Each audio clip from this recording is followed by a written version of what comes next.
Have you ever asked an AI a question, a simple question, and gotten an answer that was just confidently, completely, and bizarrely wrong? Well, you've stumbled upon what we call an AI hallucination. It really feels like the AI is just making stuff up, or maybe even lying to you. But what is actually going on here? So let's get right to it. Is the AI lying to you? I mean, it's a fair question, right? When it spits out a fake book title or a historical fact that never happened, but with all the confidence in the world. The short answer? No. But the real answer? Well, that tells us something incredibly important about how these tools actually work. You see, the reason for all this weirdness isn't some super deep, complex glitch in the system. It's actually based on a really simple mechanism, one you probably use dozens of times a day without even thinking about it. Okay, so what is an AI hallucination, really? It's not a bug. It's what happens when the AI model has to fill a gap. It doesn't go look up a fact in a book. Instead, it just predicts the most statistically likely words to finish the thought. And this is the part you really have to get. It's not broken. It's doing exactly what it was built to do.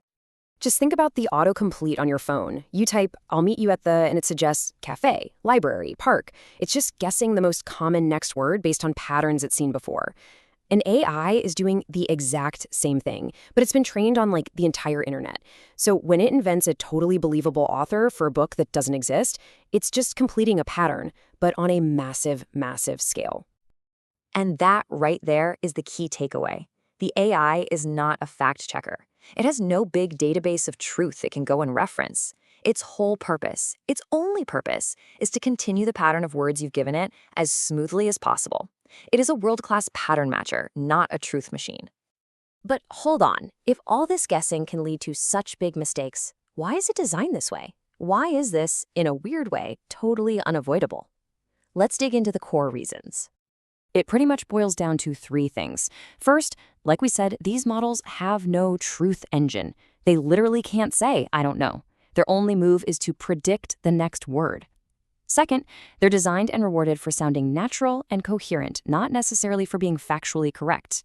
And third, and this is a big one, we humans do this all the time. We fill in the gaps in our own memories to make a story make sense. The AI is just a reflection of that.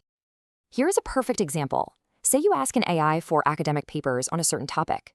It might come back with this beautifully formatted list of citations, complete with official-sounding titles and authors. The only problem, none of them are real. The AI wasn't trying to trick you. It just recognized the pattern of what an academic citation looks like and filled in the blanks perfectly. And this brings us to a really crucial shift in how we need to think about this.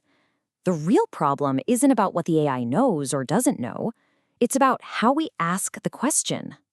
It's not a knowledge problem, it's a constraint problem. Now, this is the most important idea in this whole explainer. Hallucination is not a failure of knowledge.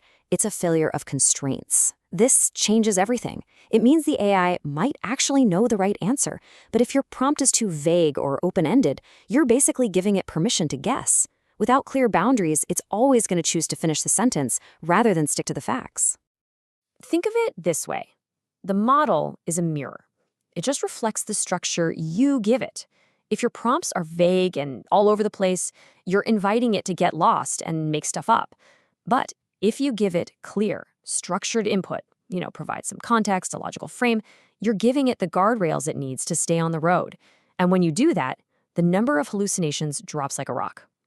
So if we're the ones who have to provide those guardrails, how do we actually build better ones? The great news is you have way more control over the AI's output than you think. Let's get into the practical stuff you can start doing right now. Here are 4 simple but super powerful techniques.